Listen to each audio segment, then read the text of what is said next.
শেরপুরে Shakil fabric collection ও কম্বল factory পরিদর্শন করলেন রাজিয়া সামাদ ডালিয়া। শেরপুর থেকে আসাদুজ্জামান মুরাদের পাঠানো ভিডিও চিত্রে বিস্তারিত দেখুন।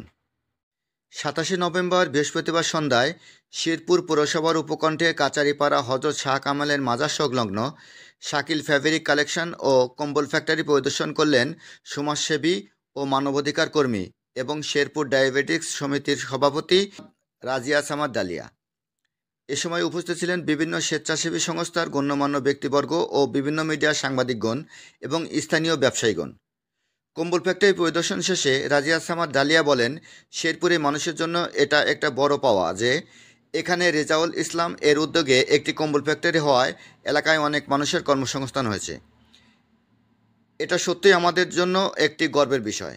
আমি রেজাউল ইসলামের সম্মতি কামনা করছি।